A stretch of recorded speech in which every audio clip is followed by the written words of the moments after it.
Right, we're back for another episode of Counterpoints. Normally, we try to do that thing where we profile a team or go back and forth or dig in. This feels like the most slam dunk episode we've ever done because since the very next thing, after basically everyone watches this video, is the major, it begins on Monday, we may as well actually just do a major preview. But we'll do it in our own fashion. So I figure what we'll do, the rough overview I have of it is, obviously, we'll spend a bunch of time on the favourites because that is really what people are the most interested in. And that has the most long-term value anyway. There's not thing you might come back later and see what we thought, etc. We'll do some, dark horses, etc. But I think what we should do, since it is Thorin and Pimp, is we're not just going to pussy out, mate, and only do hey, everyone's great at CS and this is a festival of CS and they're all going to be good and this guy's going to be third. Well, we're also going to pick a couple of teams and we'll gamble on who the names that might fail, who might underwhelm, who might actually fail to live up to expectations. Who might just bomb the major? Because I have to say, people, it's the reason why we also all love that 0-3 on the pick'em. It is fun, isn't it, to see if someone's going to just completely fail and not make it. So we'll do that as well. So I think we start here, Pimp. The first question, it's a question everyone gets asked, but I don't want to ask. Here, I want to specify before you answer this. When I say who is going to win the major, Pimp, I'm not asking who is the most likely, who would be the number one favourite. I'm just asking Pimp, basically, if after you answer, I could press a button and we teleport to whatever date in December it is, and we can see who's won, who would be the team standing there. So I'm almost asking a mixture of analysis, but also what's your gut feeling? Who do you kind of have if the gun goes to your head and you have to pick the team to win the mid? Who are you picking, Pimp? I'll be honest, I'll probably go with Vitality. I think they are... By the way, I'll just preview it. I'm also going to say Vitality. But go on and give me your reasons. Okay. Give me your reasons. Yeah, I mean, I think it's pretty evident that they have struggled since the summer break. And when I say struggled, they just haven't been at their best. But even them, struggling is them being the second best team in the world. So no big issue there. I think them having a break leading into the major, them entering in stage 3, and them finally having 2 weeks to practice, 2 weeks at home to actually proper practice leading into the tournament. I think that's going to change that outlook. I think they really have been struggling ever since the summer season. They came in with little to no practice whatsoever at the Bounty in Malta, and ever since it's just been them trying to catch up, where other teams, they obviously came into the season after the summer break in a better shape. So I feel like they've been playing catch up, and they're not bad, as we saw, semi-final after semi-final after semi-final, a couple of finals as well, and even winning Pro League. So they still have it. I feel like those 2 weeks of proper practice can change that whole, dynamic again, where they will become the better team out of all of them. They have more competition now from FURIA, obviously, and Falcons for that matter. But I'll even say it like this, and I know that, well, thank God most of them don't watch this episode anyway. I think if I had to say anything, I'd say Vitality 1, Falcons 2, and then FURIA number 3. Okay. Yeah, we'll get to that part in a minute. Holy fuck, I didn't know you was leading me down that road, but okay. Exactly. But yeah, I think Vitality is gun to my head. If I had to put my life in anyone's hand, I'd still trust Vitality to bring it home. For the base reason that, as I said, they've been trying to play catch up for a long time. They came in a bit shaky in the beginning of the season, and I know that as a player myself. If you start off the season on the wrong foot, it can take quite some time before you catch up. And with the schedule, there just hasn't been any time for them to actually do the catching up. Now they have 2.5 weeks between Hong Kong and them entering in stage 3, and I think that should be enough for them to close the 2-3% that they're after right now, and maybe even get better again. So Vitality, I'd say. Right, here's the reasons why I actually was wondering if you were going to go with the FURIA pick. It's the obvious one. Everyone's going to ride the hot streak on. Or someone could go Falcons. I actually do think that's legit too. The reason why I'm also going to do Vitality is because a couple of reasons. One, people will forget the last team to actually eliminate FURIA from a tournament was Vitality. That was the ESL Pro League. That did happen. So they can beat them. And I also thought that final they played, even though it was 3-0, that was insanely close 3-0. And if anything, I'd be looking at that and I'd be going, well, FURIA's been super clutch. And actually, that's the one area that Vitality was a tiny bit weak. They sometimes, whereas in season 1, they would always close out that game that was the 11-11 game. They let a couple of those go, that's one of the signs of the second season. But I know what you mean, because I would say, first of all, the baseline of Vitality just is the best. I know people are going to go, yeah, but what about FURIA? That's for 2 months or something, boys. I know that's still very good, or a month and a half or something. Like, that's still not the same as, like, if I tell you the whole year, the worst they can do after the first tournament is semis. Like, that's a bad day. That's the day when, you know, you lose all the pistols, you fucked up the veto, ZywOo doesn't carry the game, Rops has an off game, Flames gets 7 kills. They still always in the semis. So first of all, like, I know this will sound bizarre to fans, but no matter what you think of Vitality, they're actually probably still the number one most likely team to be in the final or the semi-final. So that helps right there if you want to win the fucking tournament. Then also there's the whole factor that, like, I do think actually if you go and look, this will sound like I'm hating, but it's just accurate. ZywOo is supposed to be, every time he steps in the server, if not the best, the second best player in the server. Like, he's supposed to be, essentially, if this was football, he's supposed to score a goal every game. That's the sort of alien player he is. And he just hasn't done that in certain matches. It generally still been very good. It's one of those ones where I always say, like, listen, the numbers still make them like a top 5 player or something, mate. Don't go crazy. But there have been a few tournaments or a few moments or, like, you know, a week and a half or whatever, where he would have a bad run. Mate, all he has to do, that one player, is just go back to the normal level. I'm not even saying he has to be the best. He doesn't have to be at the donk or Monastery. If he just goes back to vaguely his normal level, mate, you're going to win a lot of games. And then lastly, I'll just throw this out there. The obvious angle is this as well. They have the experience. Like, they've now not only all won a major together, and they even, by the way, went through like that fucking Mongols game was harder than they expected. If you remember, the Mouse game was pretty hard. That's like what you call being battle tested in sports, you know. Whereas the problem is, if we want to talk about FURIA in a minute, FURIA hasn't done that yet. In fact, in the last major, by the way, they were actually dreadful in the playoffs. People are forgetting that, I noticed. We've just deleted that from our brains. Like, Molodor, he didn't turn up to that one. I don't blame him, because he was about like 2 seconds into his career, but he certainly didn't have a ZywOo-esque performance in the playoffs. So, no, I'm with you. I actually do think if I had to pick one team right now, even though in history, by the way, this part of the episode won't age as well, because people will just look at the Wikipedia and go, well, of course, you bloody idiot, they were in every semi and won all those titles. So, like, in history, it won't look as well. But actually, we are being slightly edgy by taking Vitality. But I think it's the right choice, mate. Because, again, we're weighing up all the factors. Yeah, I think the only concern I have, and that's like the only red flag I've seen as of late, is Apex, not only individual performance, but also his, like, obviously, I really love, like, hearing from Flame C, Robs, Apex for that man. I feel like you can always read a lot from those interviews. They don't really hold back. There's always something in between the lines where they don't obviously want to say what they think is the issue. They don't want to out teammates or out, you know, the environment within the team, but they always give you something where it's like, I bet you he's meaning this, you know. And I feel like when you hear Apex, and especially Flame C as well, it's like they're not on the same page at the moment. And I think Apex, especially watching his body language and sometimes listening into the comms as well from those semifinals and final games, he's visibly frustrated, and there's something he feels is not really, you know, working out within the team. As in, he even said in, I think it was the semifinal, where Robs didn't listen to him or something like that. You know, that there's some certain things going on with communication where some players maybe, you know, they hear what he says, but they decide to go their own route anyway. Whereas if you asked me half a year ago, like, whenever Apex said jump, they'd all ask how high, you know. So you go into this period where things are not working out, and all of a sudden some players, you know, think they know better or make their own decisions, etc., etc. And that can be an issue. And the second part is Apex individual level. I remember during the Cologne final, we did a graph, you know, where Apex at the time before the Cologne tournament we did, he was the highest rated player in Vitality's grand final, right? Which is ridiculous, which is why they won so many of those grand finals. Because there was a couple of close ones in there where had Apex not been at a 105 or 110 rating, which for him is outstanding, then they probably could have lost, you know, the one to Mouse in Lisbon, you know, where they were down 2-1. So I feel like that goes unnoticed as well, that his individual drop-off in level is a dangerous thing for Vitality. Like, he needs to come back, you know, for the major and play not necessarily at a 1 rating. He just can't be posing a 0.75, which he's been doing the last couple of tournaments, where it's been a visible weakness for the team that he's not holding up to his own. So that's my only concern, because I know, as you said, like, the experience is talking in their favor. ZywOo, he will turn out one way or another. You know, there'll probably be a couple of games where you want more from him, and that's always going to be the case. But overall, for the tournament, he's going to be just fine.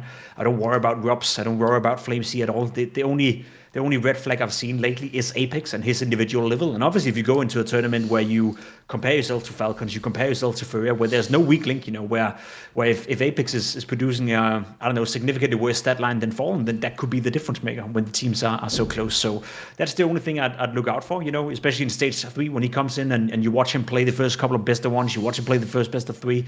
If Apex seems back on his normal level, then I'd almost feel more comfortable saying that then I think Vitality is going to win. However, if he sucks and if there's still like all these frustrations going on, then maybe the 2 weeks of practice have just gotten them worse, where they disagreed even more or maybe haven't figured it out. So that's what I'd look out for. I feel like you can tell when the first 2 or 3 games for Vitality if that's going to be a good tournament or another one where they get to the semi-final and then bow out.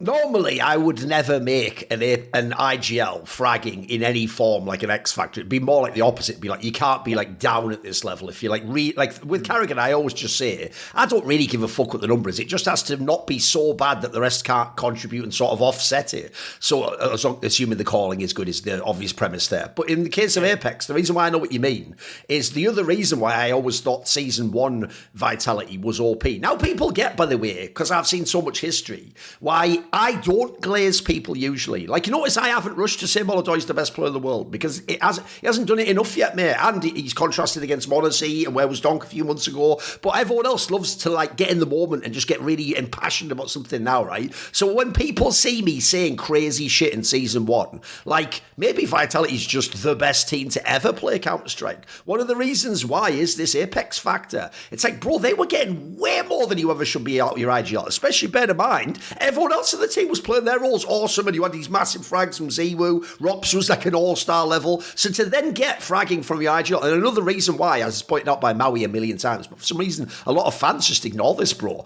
On certain CT spots on some of the maps, Pimp, Apex gives himself like the fucking fragger rolls. Like he has some spots that like a Nico would have or something, mate. So he is also, unlike a lot of IGLs, he's not doing what my boy Carrigan and Zeus did, which is you just the fucking B anchor on Mirage like your whole career and you just get exploited by the teams. He's actually also in spots where if he ever plays well, he can directly impact the round, mate. Like he can put you over the top, whereas most of the other IGLs, they're not even trying to do that. No, true. That is an underrated factor as well. I think that's something, but has always been the case, which is why I think we praised him. We praised him during the first 6 months for actually living up to those roles, living up to the responsibility. And it's also like if you deep dive into it, no Apex seemingly on the CT side have a lot of those roles, but he's playing them in a different way. I'd almost like compare him to MSL, like back in my day. Obviously, that's the best example I can give, where the kind of the same type of player, have the same skill limitation sort of in firepower, but MSL would always prefer to put himself in start position and then should be the supportive element from that position instead of having like the best example I can give you is we had a massive discussion back in the days with on Mirage with AC. Like AC wanted to play connector. Like connector position is the CT start, right? And it makes an awful lot of sense to let AC play in that position. But the problem with, and the reason why we couldn't let him play there is that you also have to be, when you play connector, you have to be the binding link between the A player. So whenever AC was playing in connector, he would never ever throw a flash for MSL. He would never ever help him out. It was just like we had two individual players on each side, and it never worked out. Then we moved MSL into the connector position, obviously not having the same output as AC, but the team worked better, and we won more CT rounds because then A wasn't a liability. And it's the same philosophy Apex is having, that there's certain positions where it's more important that you have a supportive element in the star position than having the star in that position. The star can get more frags and you can look better by rating, but you're actually going to win more rounds, on a Mirage if you have a guy in that position. So there's two sides to that. Second of all, as well, I very much agree with your whole point, like discussing if something or if someone is, the GOAT, or if Vitality is the best team ever, or if Molodoj is the top 3 all player all of a sudden. Like, I even remember during we had a segment before the grand final of the Major in Austin where it was like decided, and I was actually against that in our editorial meeting where we discussed like what do we want to talk about, and everyone wanted to have a segment where let's discuss if Vitality is the best team ever. Let's discuss if this is an error. Okay. Like, is Vitality having an error right now? And truth to be told, I was like, obviously I participated in the discussion, but I also said it both in the editorial but also on the desk. I really don't care. Like, do they have an error? Maybe, depending on how you quantify an error. There's so many different variables in what do you care about in terms of defining what is an error. So it's always going to be a bit fluff. And also, let's fucking wait until they fall off. Let's wait until the team is collapsing, or let's wait until mid next year when they've had a 3-month period where they're no longer the best team in the world, and then let's discuss about the period. Because what are we trying to do here? Do they have an error right now? Well, if we move into the future and we know exactly what's going to happen in the next 6 months, then maybe we'll be able to answer that question. But in the moment right now, we don't. And I hate that with the community and the way we think about Counter-Strike, because I agree, why don't we appreciate what we see in the present, and then we can always make the, as you said, like from a historical point of view, which is your strength. Let's conclude on stuff whenever it's done, whenever it's happened, whenever we know all the variables and all the facts, instead of constantly trying to have the discussions that, no, I think that's an error. I think this is the best team of all time. I think Molodor is a top 3 AWPer already by now after having played well for a month. Like it's too fluff in a way, and I hate that we do that all the time, and everyone buys into it because I remember getting a shit ton of flack from the community and in my DMs after saying that on the desk, because like, why don't you want to participate in that discussion? Is it because you don't have an opinion or you're not smart enough to define an error? It's like, no, I don't give a fuck. Like, I don't give a fuck whether Vitality is having an error or not right now. They're one game away from winning a major. Like, that is going to add to that discussion when we conclude the team, when they're done being the team, whenever they change a player, then we can quantify what was the error, what was the outcome, etc., etc. So that's sort of like my approach to it all, and I'll probably always be standing on the back foot whenever someone want to have a discussion about something that is still actively happening in the present. I would much rather wait until it's done and dusted and then make up my mind, knowing all the quantifiers and knowing all the nuances. So yeah, I'm with you on the Molotov as well. I think obviously he's the hot topic, but that's always what's going to happen. Whenever someone breaks out and have a good 2 months, then they're the best player in the world, or they're top 3, or they're the biggest talent, or the best breakout year ever. Like, I've even heard people say, and mean it from the bottom of their heart, that Molotov is having the best rookie season ever. We just came off the donkey here, bro. Where the fuck did Don go? Like, I know. ZywOo We just came off some of the most nutty year of all time, I know. Yeah, it's like they were both the best player in the world in their fucking rookie year. Yes, yes. It's crazy. So I'm just like, nope, I'm not having that discussion. I'm not into it. By the way, one very brief aside on the whole Molodoi topic too. That's just an example of how fans almost view the game as like an anime or a movie rather than a sport. Because if you think about it right now, the way you would contrast Molodoi and Monacy, so they're even both stars and AWPers, so it's a great fair comparison. They're both even more in the semi-finals every time, right? Here's how it goes. Monacy carries the whole tournament and then sometimes has a slight dip in the final, but still usually has the best stats but doesn't win. So the logic to a fan is, well, you lost at the end. It's like you didn't complete the game. Molodoi, by the way, doesn't play as well as Monacy in most of the rest of the tournament, but just has had some amazing finals, or sometimes the eye test just looked better. So what's bizarre is, even though if you look at the two overall, all the matches they're playing, for me, Monacy's the better player. To a fan, I can see why in their brain it's like, but Molodoi's getting it done. Even though, by the way, again, it's a fucking team game too. They're not playing, it's not Quake and StarCraft. If it was that case, if it was tennis, it'd be harder for me to argue in it. You'd be losing directly, but it's a team game. Also, I want to go back a second.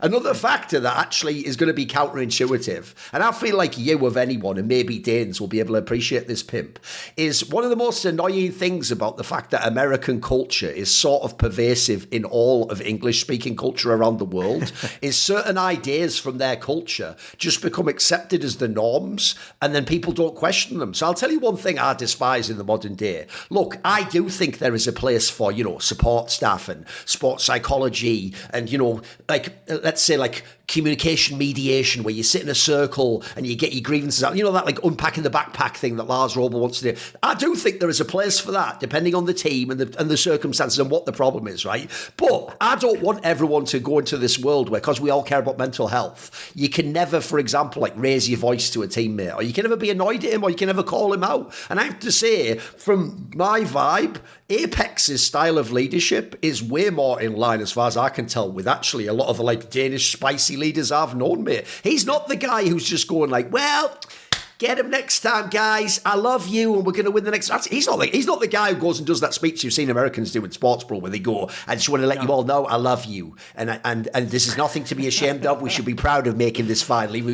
Mate, one thing I actually appreciate about Apex is, if you look at his history in Vitality since he became IGL, bro, he will actually, as you just referenced, he might not be totally open about what the thing is, but he will essentially vaguely call out actually teammates that he performed, like Robs, like Flames. He's even done it with ZywOo, for fuck's sake. He will actually sort of call them out, first of all, on camera. You can just see him do it, bro, after they're losing rounds and shit. And then he actually does that thing, which I kind of fuck with, if you know the right temperament of your teammates and you know what damaged them, which is, I think he uses the media and fan pressure to get these people to step up too. I always think the best example of this ever was the one at that Stockholm Major way back when he was when he basically said, I told ZywOo when we were down 0-2, like, because that was when ZywOo was like the best player by far. Remember, that was the fucking Basuta Kyojin dog shit liner. He basically just turned to him, and by the way, this is ballsy as fuck, but I'll tell you what, it worked, and just basically said to him, like, look, mate, unless you basically win these games, we're going out the tournament, mate. I actually fuck with that heavy, and this will sound counterintuitive, but even though to a fan that might seem like, oh, trouble in paradise, what's going on? Why is he saying that? That's actually like a factor I also think makes me confident that Vitality fixes their problems, though, Pimp. Because I don't think they're the team that just goes like, we'll get him next time, and, just hope it get. I feel like they are. Put it this way, I can tell you from knowing him as well, Apex does think after all these matches he loses about what we could do differently and what needs to change. He's actually not the guy where, even though he did just win everything in season 1, like, in theory, he shouldn't actually give that much of a fuck, Pimp, about, like, IEM Chengdu title or whatever. Like, that's nothing compared. He's already won kind of Eat Alone, the mid. No, he does care about those ones. And so I think for the Major especially, I also think there's a real world we just see the season 1 Vitality. I think there's a world they can just come back and fucking storm the tournament too. Yeah, there's only one concern of me in that regard, and that's, I'm speculating here because I don't know. But obviously when Robs came into Vitality, they started to immediately win everything apart from the very first tournament. So obviously when Apex is the way he is, and especially when you compare Apex to Kerrigan, which is all Robs has ever known, at the highest level. I mean, Robs is probably going to accept the fact that Apex is calling him out, a lot of the times, both in practice, in officials, etc., as long as you're winning tournaments and as long as you're the best team in the world.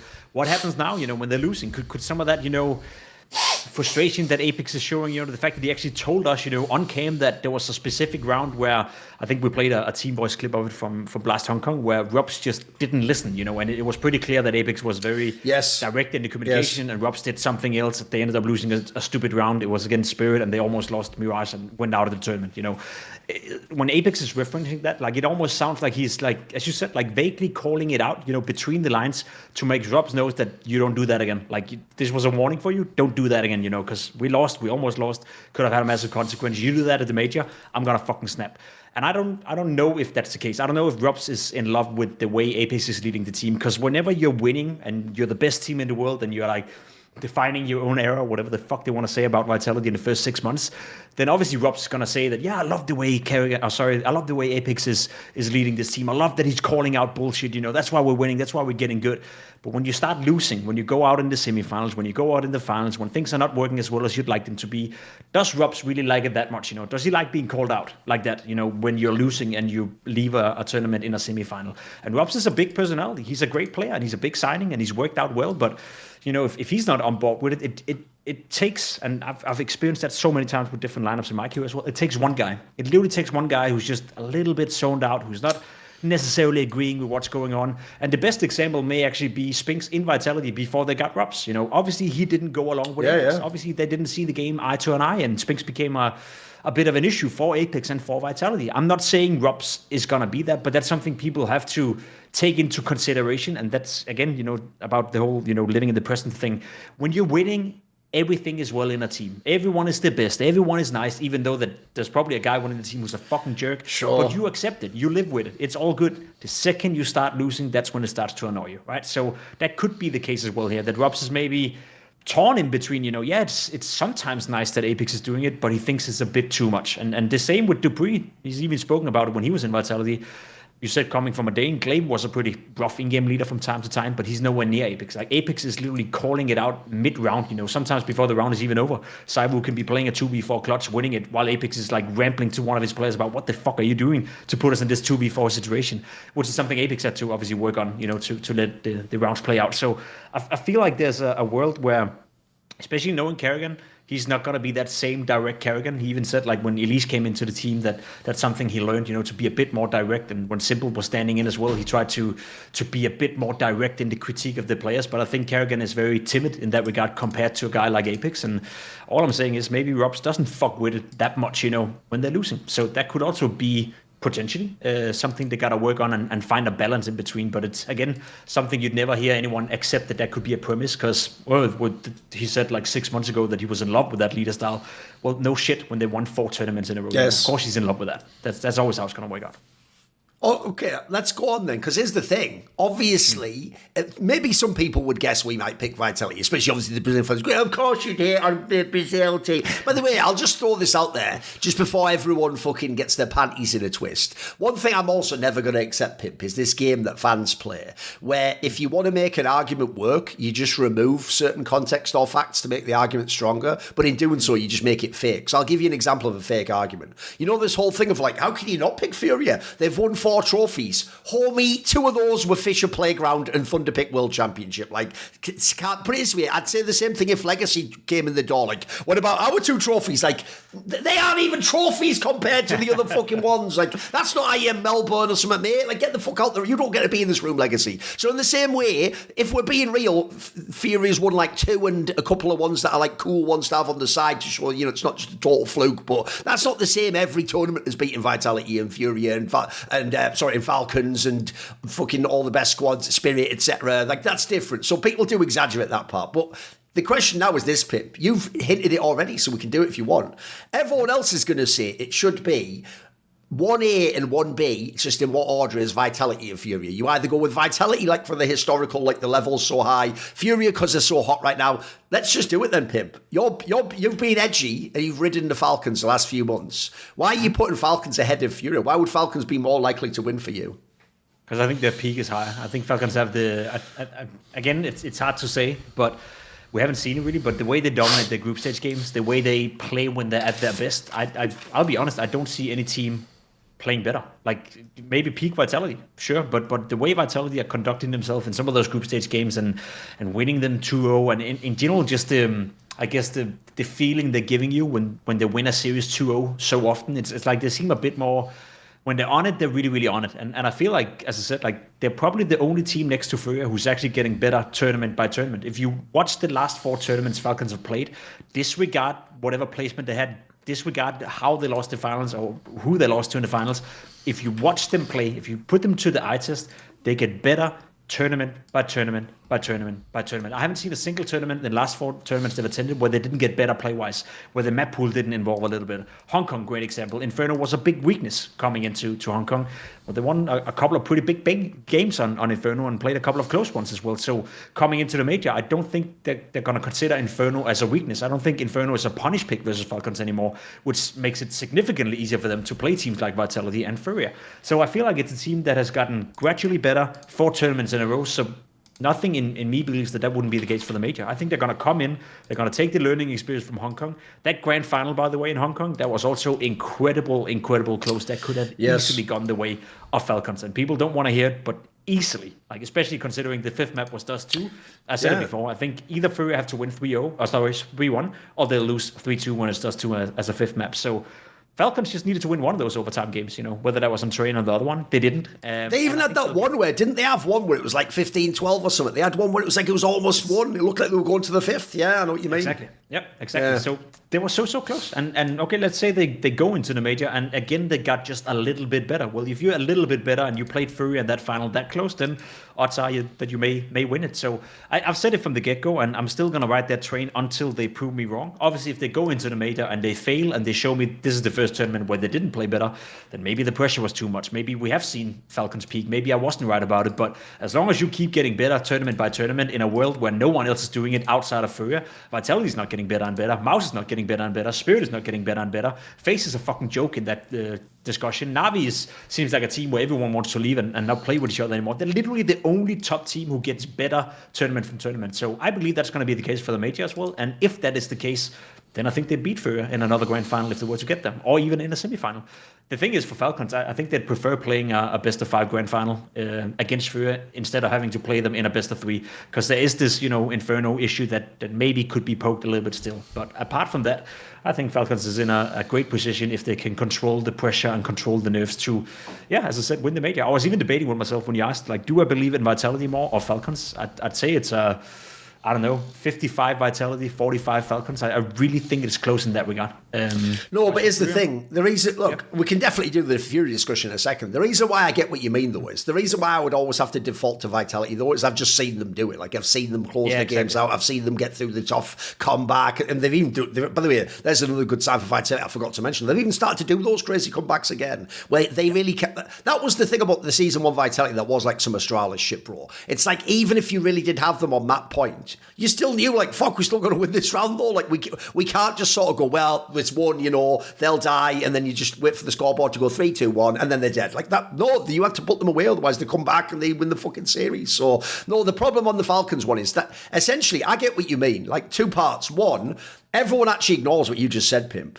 Because the narrative around Falcons goes like this. This is why I keep saying I'm so sick of people bring up the money they spent on the players. Because, you know, when people go, that loss cost $10 million, it didn't, because they get all the other matches too. That's not the way it works. Like, they didn't actually pay the $10 million to come, like, not win the fucking Blast Austin Major. Like, that's still $10 million, still counts for this one too, you idiot. Like, that, first of all, that's just a whack narrative. Like, it might be funny on Twitter if you're trolling, but I think some people are serious. And then the other part is, because it's all around the idea that they spent so much money, they've sort of tried to, like, buy the league in football terms. They're only allowed to win, Pimp. Like, if they win, then people will finally accept they're good. Most people, by the way, still have barely accepted they're even good. Like, you would never believe they're making all these semis and finals. You'd think they were, like, coming, like, 11th place every other event, like the way people talk. Like, people almost still talk like it is the same team from, like, fucking last year or something. And then the other part to me is, like, essentially, you're also going off the idea that, I agree, that they're this close to, like, actually closing these matches out, and then suddenly they would be the best. Because I know what you mean. Like, if you watch them, I always say this, it's actually my point on Snake and Banter.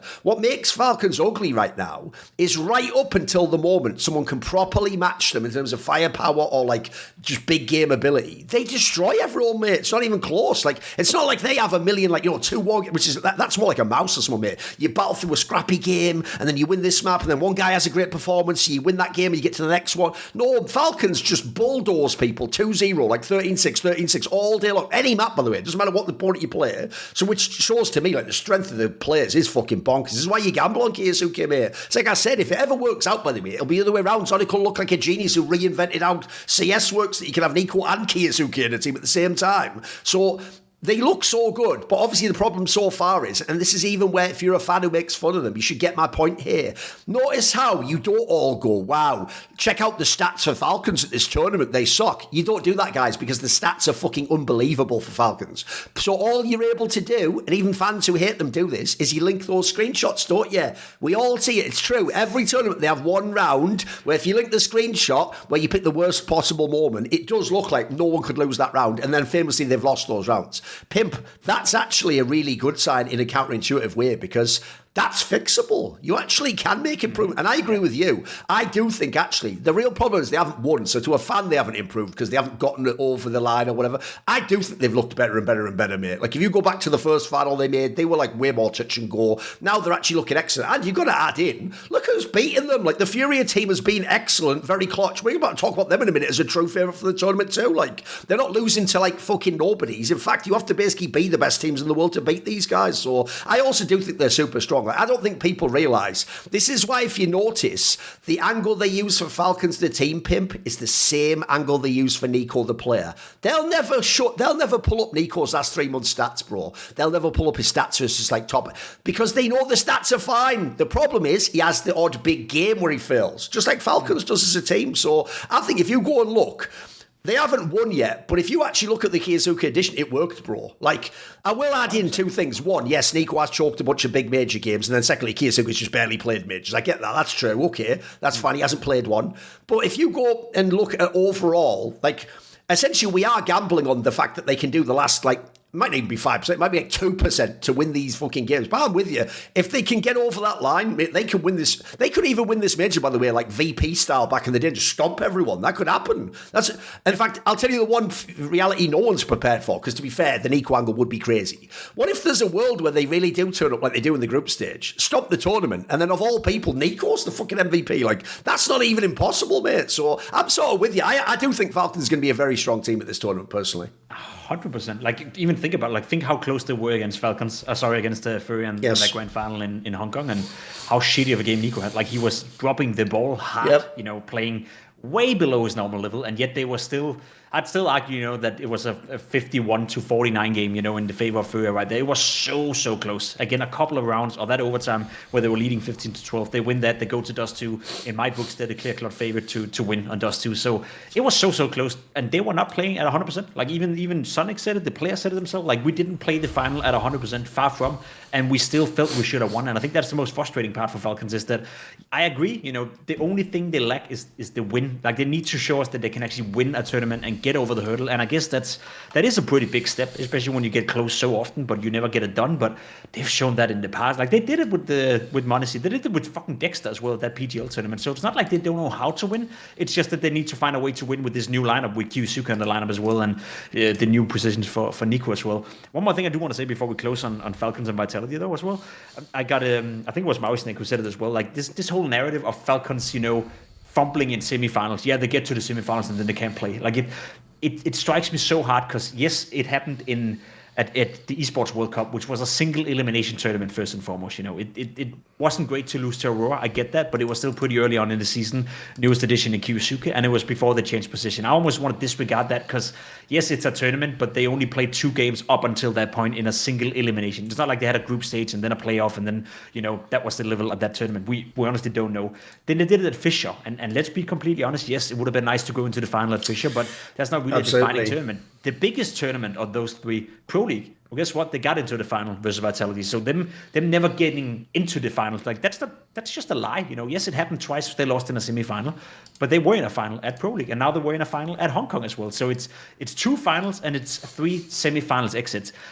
According to me, that's a pretty close, that's just one more tournament where they get to the final, and all of a sudden it's 50-50 whether they get to the final or in the semifinals. So we just changed the bar. At this point, it was like, oh, they're choking in the semifinals. Now everyone is running with, oh, they're choking in the finals. It's like, no, fuck off. It's not, as you said, it's not choking, not winning a goddamn tournament when Mouse is turning up, when fucking Vitality is at the tournament, when FURIA is hitting the shape of their life. That's not a failure. That's just not getting it done, And as you said, with the whole money angle, it's so crazy, because essentially I'd say, and I challenge everyone to do that, go in, look at Falcons' results since the summer break. You can exclude Cologne if you want to, or take it in, I don't care. But the last 3 months, Vitality's results are equally good to Falcons. Like, they're the same results, apart from the fact that Vitality won a tournament in Pro League versus Falcons. Otherwise, in terms of like placement and average placement at tournaments, they're equal. Yes. And we all talk about, Vitality playing not their best game, but still getting it done, still getting into the semifinals, still going into the finals. We all believe they can win. The disparity, the way we talk about them, the narratives around these 2 teams, despite having the exact same results almost, is enormous, and I just don't get it. I'm so tired. As you said, we had the same discussion the last episode as well. I don't care what you think of Falcons and how they run their project, or how much money they do, or what you, from a political standpoint, think about it. Exclude, at least that's what I do when I approach them on the desk as well. I care about the players, I care about the team, and everything else around the team, I don't give 5 fucks. Like, I'm not praising Falcons as an organization, because I don't give a fuck.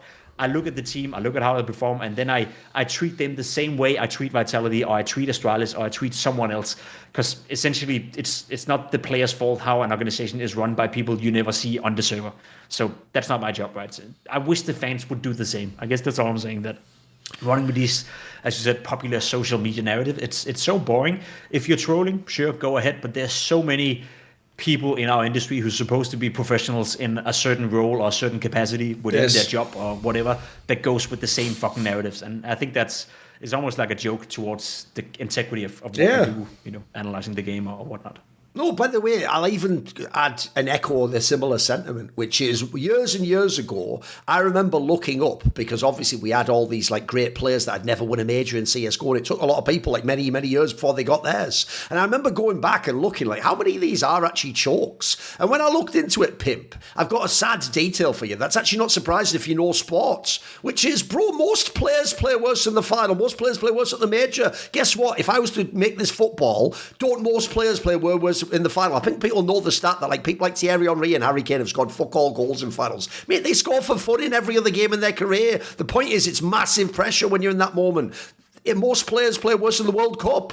Like, it's actually very rare that the actual best player in the world goes to the World Cup and bosses the whole World Cup and gets the Golden Boot. It doesn't actually happen that often, mate. Like, it's because the pressure is so crazy and everyone's aware. Like, if anything, I would say those tournaments are more like keep not letting your level drop as opposed to like pushing to your 10 out of 10. Very rarely does anyone get the 10 out of 10 level. Because I know what you mean. As you were saying that, I pulled it up, Pimp.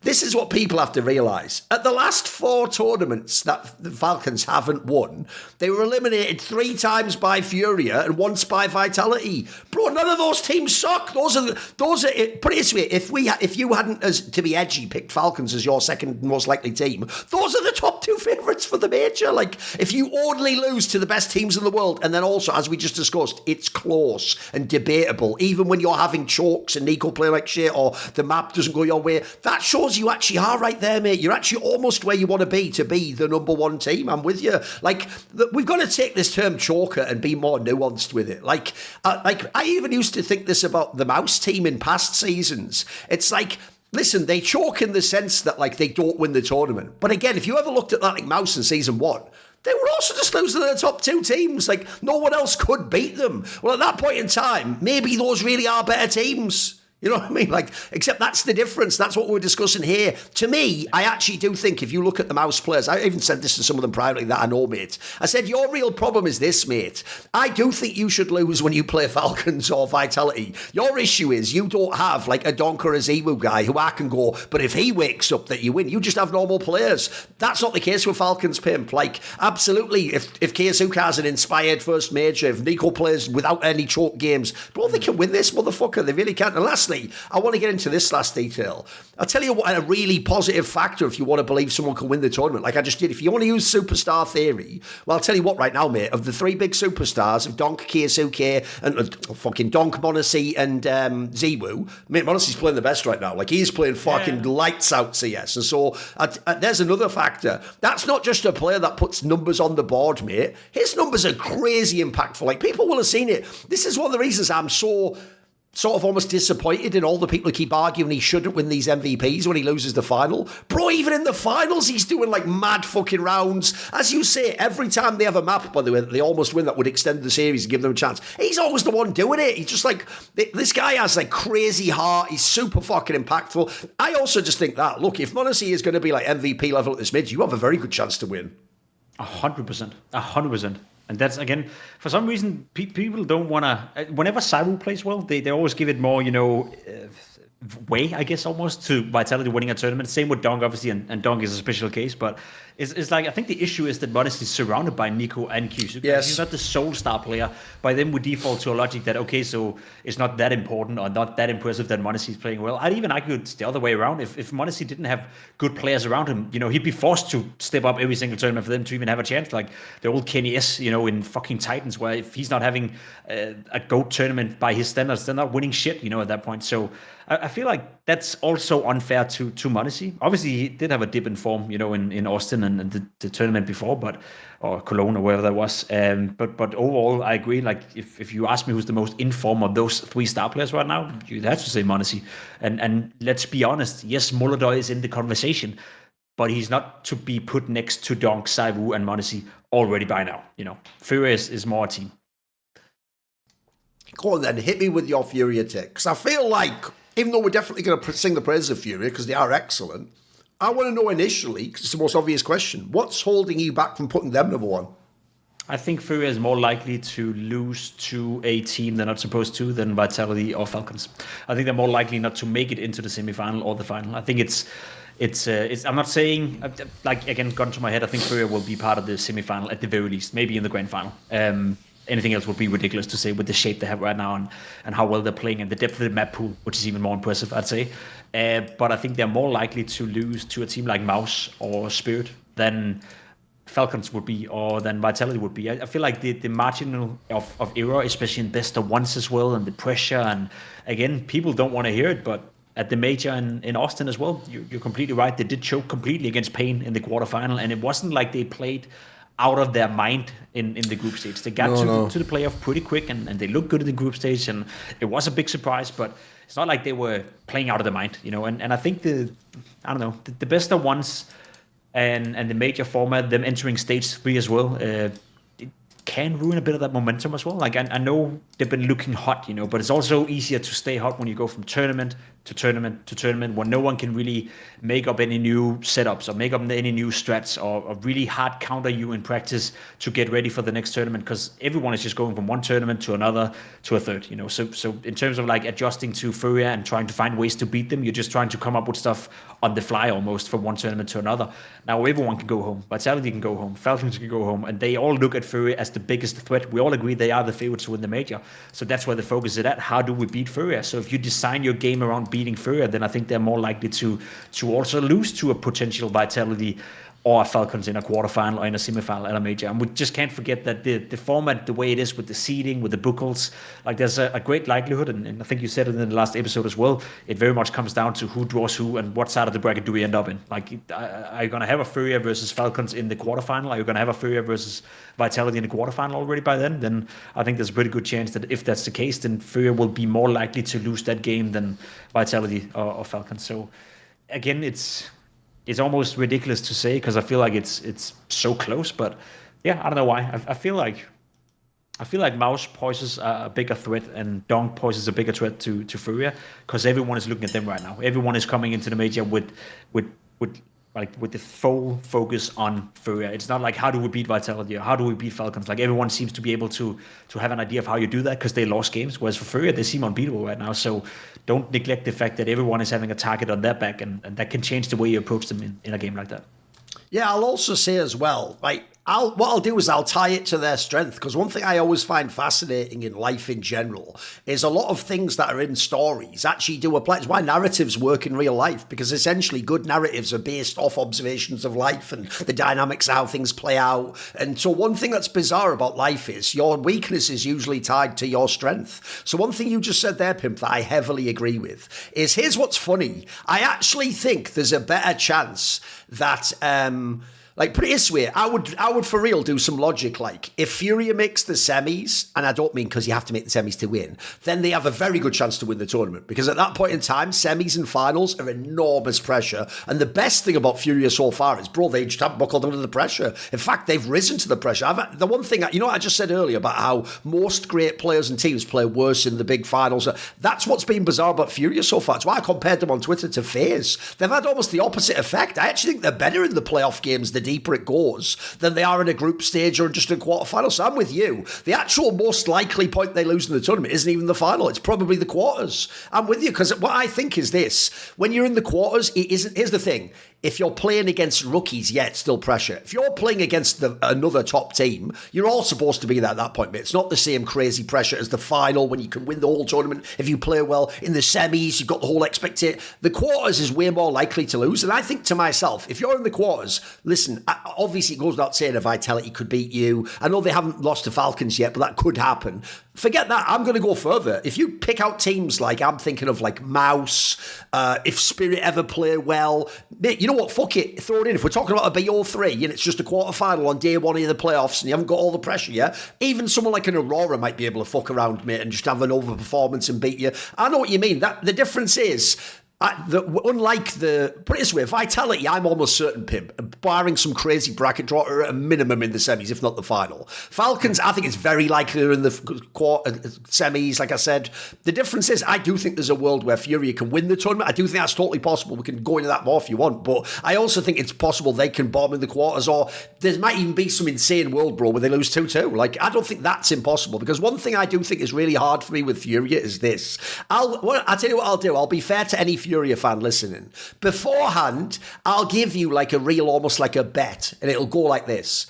Right now, I actually do think FURIA slightly overperformed Pimp, and I don't think they can actually maintain this level. And in two senses. One, I don't think they can do it at every tournament. And then two, I think it's a lot harder to do some of the things they did at these tournaments in the major. Like, the major just is a different kettle of fish. And by the way, for people like Molodoi, he's still getting ready for his first good major playoffs, mate.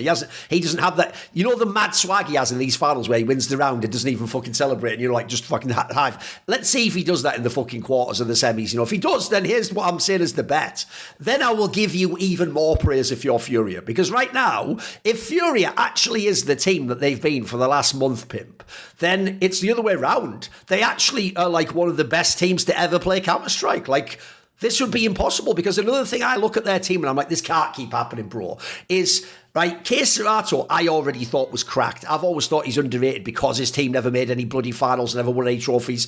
Molodoi, it turns out now at least, has gotten better and better. He looks really good right now. As we said, maybe a tad overrated, but look, I get it, because I will say the eye test is crazy. Like how flashy the kills are, the aesthetic. It's almost better than the stats themselves say. Even the Yekindar one, you know what? Even though Yekindar maybe gets slightly overglazed because he was bad, he still is having crazy impact. And if you look how many like opening attempts, that's bonkers numbers, mate. The one that I can't believe in, Pimp, I refuse to, is there is no way you are getting this performance from Yuri in every fucking match and you can just bank on that. That is why FURIA is so sick in these finals, because sometimes he will just carry the map, bro. And on paper, like I just said, he is statistically your fourth best player. He's supposed to be the equivalent of like Messi on Fnatic, bro. Vitality, he did used to be on Fnatic, to be fair, whatever. No, that's the problem. Essentially, I am sort of hating on FURIA a bit here because I'm sort of saying, look, you really clutch and you overperformed, but I don't think you can do it every time. But I have to be honest, Pimp, because I'll go the other way. Like I said, I actually will honour that. If they somehow blast through this whole major, they all dominate, Yuri himself has the 1.1 rating, Molodoi is the MVP of the final, then I will give it up. I'll go, actually, you know what? Maybe this is just the arrival of, it turns out, one of the best teams to ever play CS. Maybe you are. But I've got to say, it's like I always say about why I think it's fair that all the fans thought that ZywOo and Rops cheated before they became pros. It's like, if you ever watch them, you should think they cheat. They're too good. Like, they either are who they are, the greatest players ever, or they're cheating. So in that sense, like, this is either, it's not luck, it's just a slight overperformance mixed with things like Vitality and Falcons are having slight issues, obviously. Again, I'm not going to go crazy and say they far out. What do you think on this angle? Yeah, I agree. I very much agree. I think, how to describe it? It's hard to say whether or not FURIA are overperforming or if they can't keep it up. I just say that if you look forward, you can find signs that is the case. And I think the best example I can give is, and as I said before, people underestimate that, yes, FURIA have won 3 tournaments, they have 3 trophies, but it's all within a month, all within 5 weeks, 6 weeks. And when you go from tournament to tournament to tournament, as a team, you can't change anything. I know you have a couple of practice days, but you can't make up new strats, you can't change positions, you can't do any of that stuff. So maybe FURIA hit that strike of tournaments, and we're the best team, by a small margin, which we've already established that all those grand finals were super, super close. They were the better team by maybe 1 or 2%, but with a 2-week break leading into the major, with a boot camp for all these teams, that can easily change the other way around, where FURIA is now 1 or 2% after those teams. So I want to see it before I believe it as well. That's one point that people seem to just say, they won 3 tournaments in a row or been in the final of 3 tournaments in a row. Obviously, they're the best team. Well, they weren't, 2 weeks before they did that. So if those 2 weeks before they did that doesn't count, why does the 2 weeks heading into the major doesn't count? Like, why can't that change the landscape? But that's one way of looking at it. Another one is the point that I brought up and you said, like, FURIA is, to me, more likely to lose to teams they're not supposed to lose to. And I want to give you an example, right, just to back it up. I looked at when you were talking about it. Falcons, as you said, have only lost to Vitality and FURIA in the last 11 weeks. Whereas FURIA, they lost twice to G2, they lost to Aurora, and they lost to some team called Hotu, with Norbert and those guys. They've lost games, and they lost to Legacy as well. They've lost to 4 different teams that they're not supposed to lose to. G2, Legacy, Hotu, and Aurora. What's to say they don't do that in a 2-2 game or in a 2-1 game or in a 1-2 game in the group stage of the major? Falcons, the only team they lost to, FURIA and Vitality. Other than that, they destroy people in the group stage. And this is the last 3 months, by the way. So I feel like that's a sign that FURIA have gotten very, very good the last 4 or 5 weeks. Because again, I'd say now, are they going to lose a game versus Aurora? Most likely not. Are they going to lose versus the Legacy? Most likely not. But that's because FURIA got better in the last 4 or 5 weeks. But if they got better, in 4 or 5 weeks, what's to change the fact that Falcons can do the same and Vitality can do the same heading into the major? Had there not been a break between Hong Kong, had the break been like 5 days and then the major immediately started, I think I would say FURIA, they're going to win it. They're going to ride on that momentum. No one can really change enough. 5 days is not enough practice time to change positions or change defaults or change the way you structure a certain map against a certain opponent. But 2 weeks is more than enough time, especially considering the calendar. So that's my 2 main angles that I as you said, like I don't think FURIA overperformed. I think they just hit their best possible shape is what we're seeing right now. I don't think that's a team that's going to gradually get better and better and better from this point. Seems unrealistic because then, as you said, then they may be one of the best teams to ever play Counter-Strike, and that's hard to imagine right now, but let's wait and see. Whereas I see enough reasons as to why Vitality can get back to the level they were pre-summer break. I see enough reasons why Falcons could add another 2 or 3%, which should be enough to beat FURIA. And I will also say, again, it's so easy with recency bias, but if I were to ask you a very simple question, do you think peak Vitality would smoke peak FURIA? Because I do. They would. Yeah, exactly. Yeah. It's not the same level of Counter-Strike we're witnessing. So that's also an argument in that case. Like, what's to hold back Vitality for finding that peak shape again that FURIA have now found? But if they're both turning up at the major and they're playing the best brand of Counter-Strike, I would 9 out of 10 times say, well, then Vitality is going to win. So there's enough reasons for me to doubt that, and doubt FURIA a little bit, to be saying they're going to be in the final 100%, or they're going to win the major at 100%, whereas that's why I'm more lenient towards Vitality.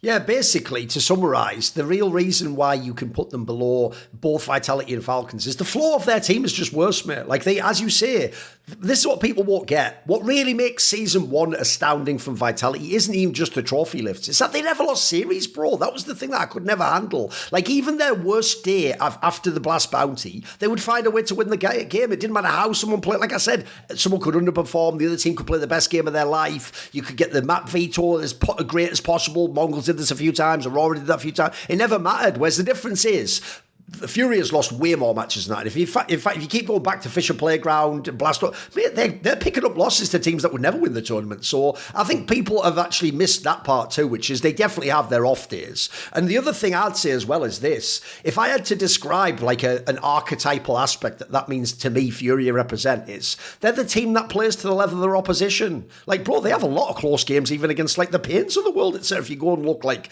they have matches that are like tricky to get through. The difference is, as we said, when they're on their game, Vitality and Falcons smoke those teams, mate.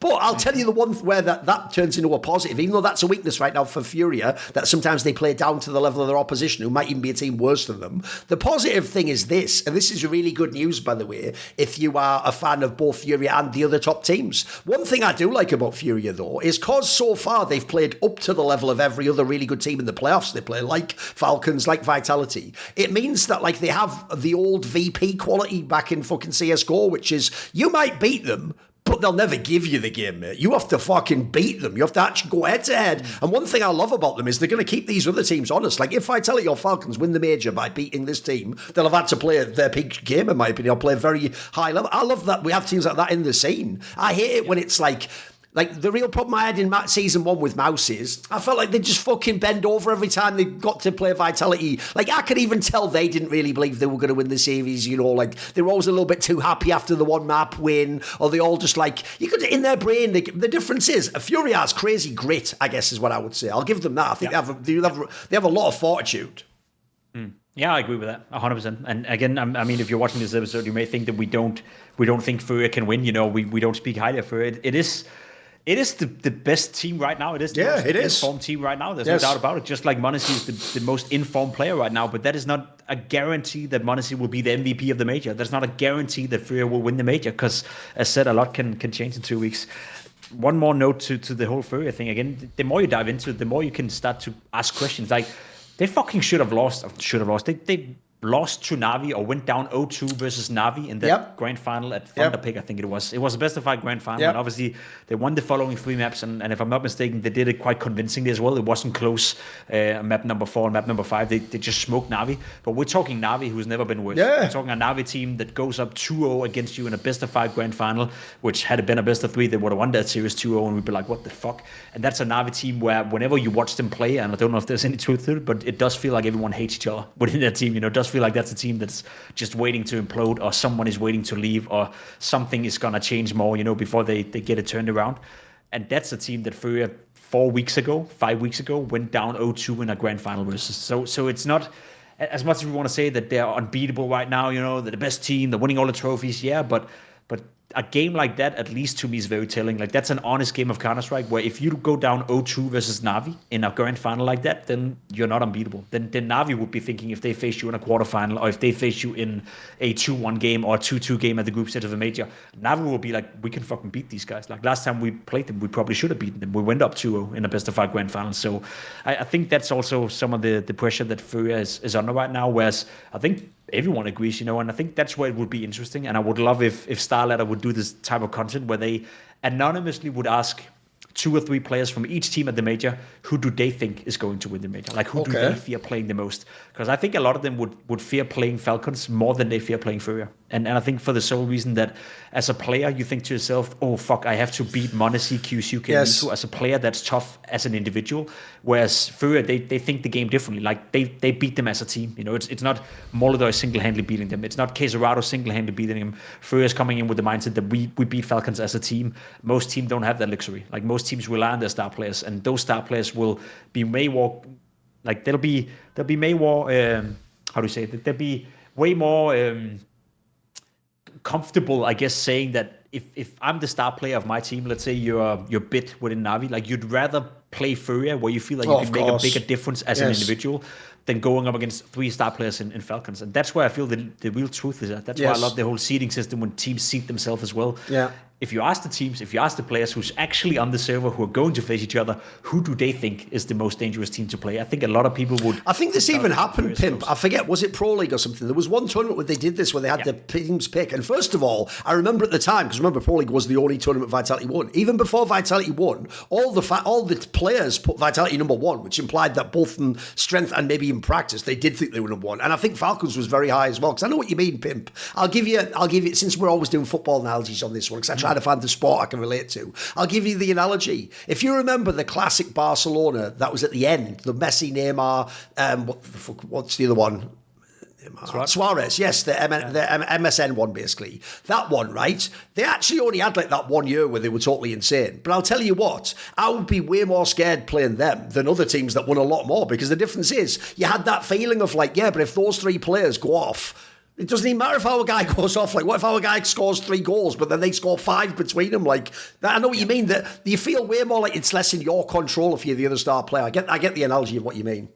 By the way, let's switch over then. Let's do. I think actually, and this is where even if, by the way, if you're a FURIA fan, even if we'd said they were number 1, if we didn't say they were greatest, we'd be hating. So I accept that already. Here's the compliment if you're a FURIA fan, though. I think we've just named the 3 teams that can be the favourites for the major. I don't think anyone else gets to be. Spirit, you can fuck off, mate. That was a different lineup. That was months ago now. Every other team can fuck off. Aurora, I don't even care about that trophy, mate. That's nothing to me. Like, that's a fucking joke trophy. So if we want to do the other ones, here's what I want you to pick, Pimp. I want to know, outside of those big 3, so you can even pick Spirit if you want, but I'll tell you what, you'll have to be bold to do it, mate. Who is Pimp's dark horse for this major? Who would you pick as the one that you want to ride with as a dark horse? I'd be way more comfortable saying Spirit if they show up with Suntix instead of Sway. Still low-key hoping that's happening. He is a substitute, so sure. It's possible. Because I can't believe we're actually in this position, but we are. Like, bro, here's the reason why back in the day I would have always had to like force Spirit into the like favourite. Because you think, yeah, bro, but they've got Donk. Yeah, but I've said that for the last 3 tournaments. Where is he? Like, you know what I mean? Like, he just actually hasn't been the player that just forces the game to be one of them. No. I don't even think I'll pick them as my dark horse. Who are you going to go with? Now, that's the thing. I think, there's 2 teams that I want to mention here. I think Mouse actually would be a dark horse to win, and it's counterintuitive to the thing that they always bend over, you know, they always lose, they can't get it done, and I think mentally that drains from the fact that they get so close, but never get it done. But in reality, you know, Mouse, I don't think many people expect him to even be in the semifinal. So if that qualifies as a dark horse, like, I wouldn't be surprised if Mouse is in the semifinal, and I wouldn't be surprised if they get into the final and then falter, which they've done before, you know, in Cologne. So I feel like that's an obvious pick as a dark horse. But when I'm looking at the teams, like, Mongols are not gonna do anything, you know, in that regard. I don't think, as you said, Spirit would sway. I don't think so. G2. Not really. You know, I wish what we saw in London was actually the G2 of the future, but I think that was more of an outlier from them, so I don't really believe in them. Pain is going to get absolute fucking smacked in that stage. Yeah, they are. Regardless of who's going to go in there. And then when you look at stage 2 as well, there's not a team in stage 2 I feel can be a dark horse. There's one team I'll say, and this is going to sound controversial as well, but that's just the unknown factor, and that's Liquid. Like, I think Liquid have the pieces to come into this major. Not only this major, but they have the pieces to be a good team first and foremost. But we said that about a lot of the different iterations of Liquid. But the one thing they have going for them is that they're coming in completely in the dark. Haven't played much official as of late. Nobody knows what to expect from them. You know, finally had a lot of time to practice with Elise, boot camping coming into it, etc., etc.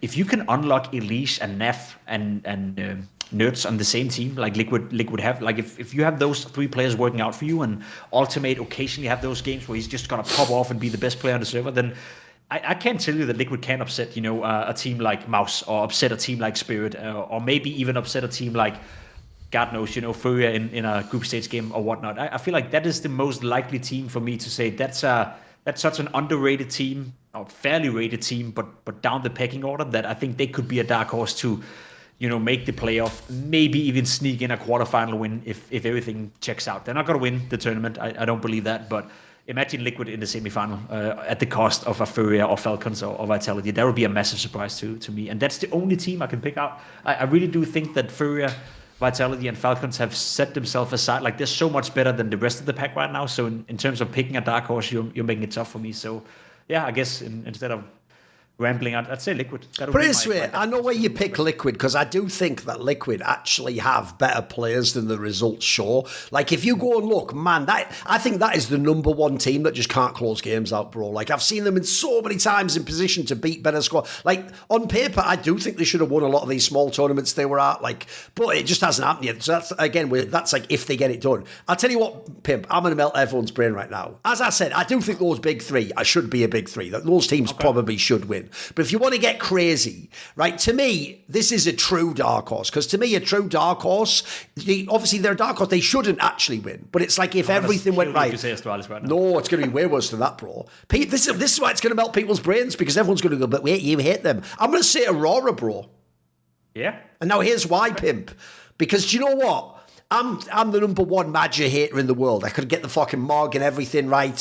If you actually said my life depends on it, Pimp, I'd bet against this motherfucker in any final or big semi-final. He's just blown the game so many times. He's fucking, I can tell as a call he's sort of frozen in the moment, or he's just repeated what he's doing because he can't quite get a read. I can tell the pressure gets to him. But I'll tell you what, the one thing you do have to give credit to them is, the reason that's such a big narrative is they aren't just a fucking team that makes the group stage in the odd quarters. Bro, they're actually a team that can make like these semis and finals. And if you have a look, I'll tell you what, the ceiling on that team, look, they're mega streaky, bro. They don't hit it that often. Let's say 1 in 3 times they can hit it. But when they hit that ceiling, I actually think, especially in a BO3, this team can beat anyone. They just really can, bro. Like, and it's one of the reasons why I'm sure you've experienced this on the desk when you do the pre-game. Bro, they are one of the hardest teams to actually do the pre-game analysis for, because with normal teams, you can pretty much go by the vetoes to which map you should. That's not even the case with this team. Like, they'll win the map they shouldn't win. They'll win when the veto looks tilted to the other opponent, because a lot of it is factors like, does Xantares carry the game? If he does, I still think he's one of the most OP fucking T-side players in CS, mate. Like,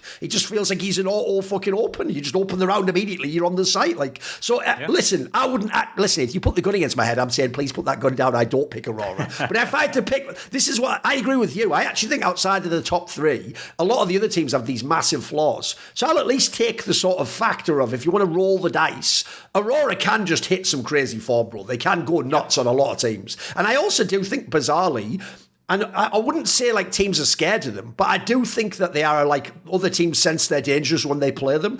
When I watch them play in playoffs, mate, it doesn't look like teams look past them and think they're just going to murk them easily. I think a lot of people know this team's dangerous. Yeah, I agree. I like that pick, actually. The more I think about when you say it, the more I see it. Again, they also go into the major completely in the dark. Yeah, absolutely. Since Bucharest, which they won, by the way. Yep. So that's going to be 4 weeks of not playing any games. And I think in the context of that, that's why I always want to add context, because what is it that fucked up Aurora from being like? Let's not forget that in the beginning of the season, though. By the way, the first team to beat Vitality, absolutely, they were consistently, dare say, like 3rd, 4th, 5th best in the world the first 6 months of the year, which to many people was like, they're overperforming. And I even said that myself. I feel like they're overachieving right now. They'll probably fall down to like 7, 8, 9, 10 or whatever, but they actually stayed quite stable. Yep. What fucked them up was that they were also new to being a good team, so they played every single tournament. Like, they never had any tournaments off. They never had time to practice. They would always travel from one continent to another, and they even spoke about, like, we're burned out, and they would come in on day 1 at a tournament and be like, we don't want to fucking be here anymore. Like, it's too much for us.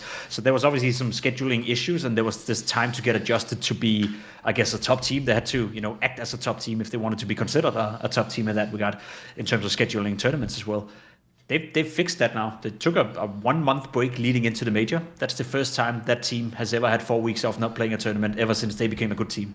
So what's to say that they don't find that level that they had in the beginning of the season, or the level they had in Bucharest, and actually do well? Because I agree with you. I think the best example is them at the Esports World Cup when Falcons were playing them in the semifinal. Yep.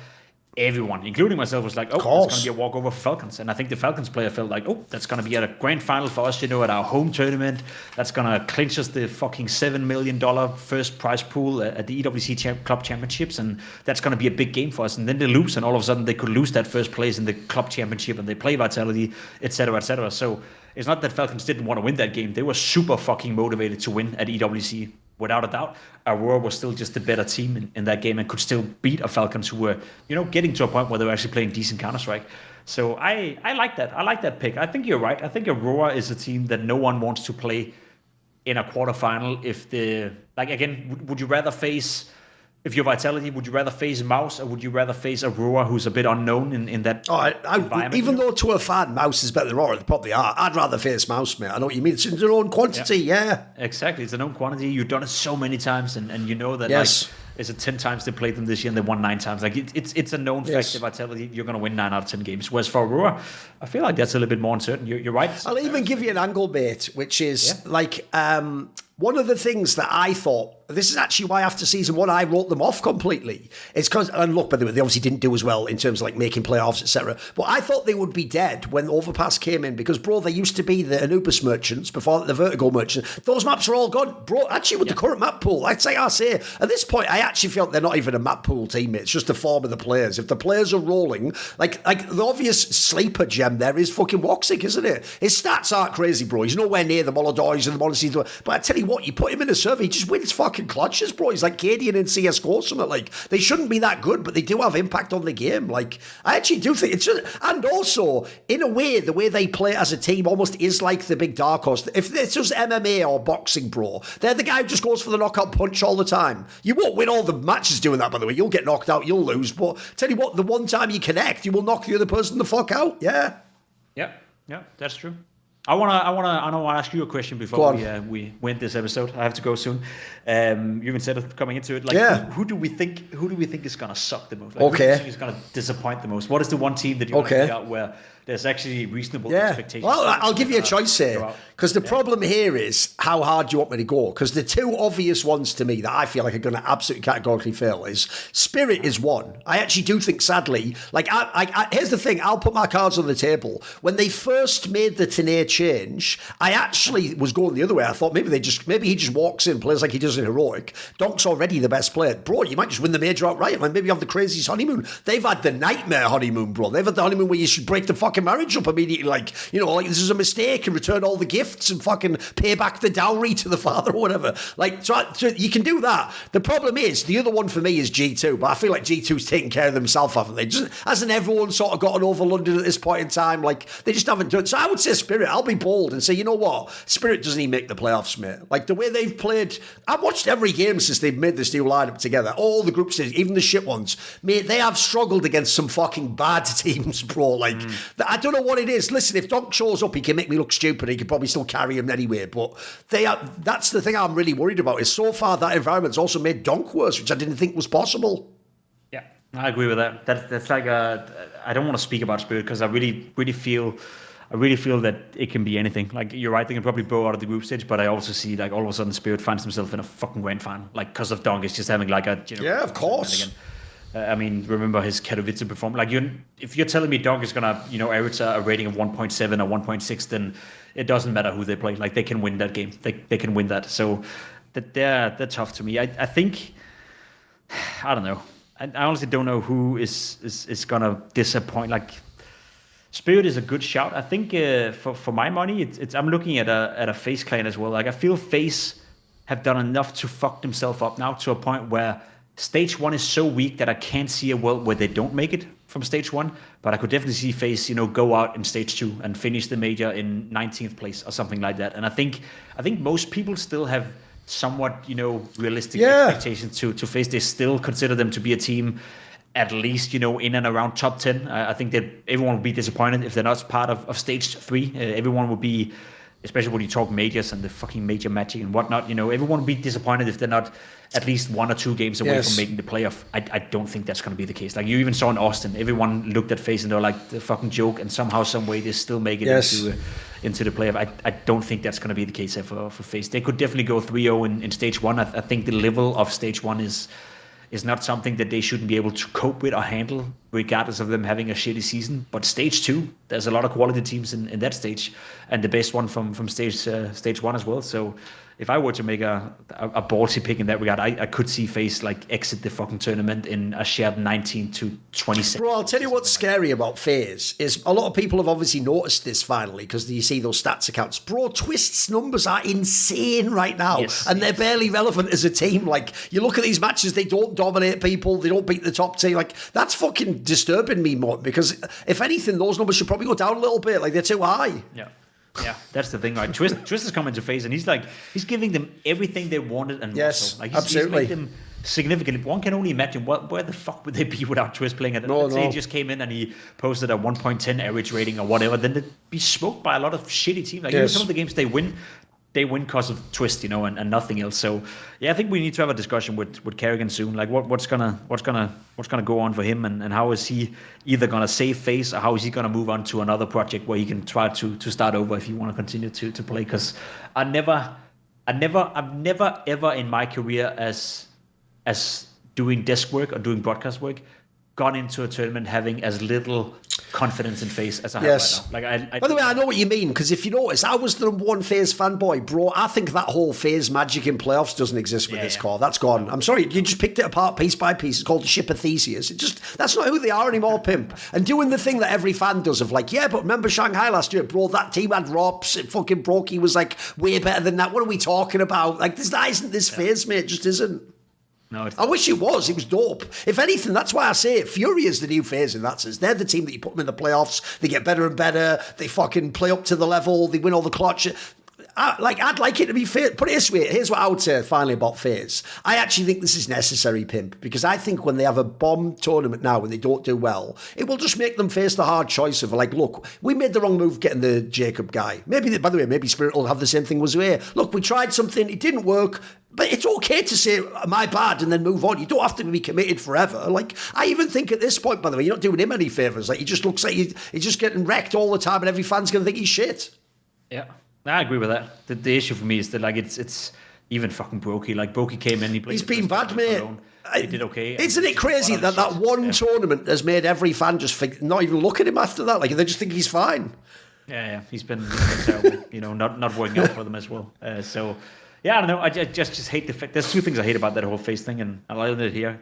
The fact that you go into a major and you don't even consider Kerrigan to be a candidate to make the playoff, I think that's fucked up. Yep. And then Frozen. Like, Frozen is way too good. Oh, he's Elo hell, did he? I know. He is an Elo, and now together with Twist. Like, Twist is coming into FaZe, and he's probably super fucking motivated to come back to his home. And he had a terrible time in Team Liquid. There was no doubt that he didn't like being there, from watching the body language and the interviews. And he finally gets what he wants. He gets to go back to FaZe, and then he joins a team that is just like, what the fuck, guys? I was with you guys for a year ago, and you were actually decent. Why are you all shit now? Like, why Brokey? Why can't you shoot anymore? Like, Kerrigan, why don't you call anymore? Frozen, help me out a bit right here. It's having Twist and Frozen on your lineup should automatically guarantee that you're part of the conversation about the playoff. Yeah, absolutely. Two of the best in their roles, two of the most experienced as well in their roles, and the rest of the pieces within FaZe are so weak right now that I don't believe that's even realistic, which is fucked up because I'm a massive Frozen fanboy and I like Twist, especially when he's playing at this level, and obviously Kerrigan is Kerrigan, but there's literally nothing inside my body that gets me excited about either Brokey or Jacob, and that's enough for me to just zone out on FaZe.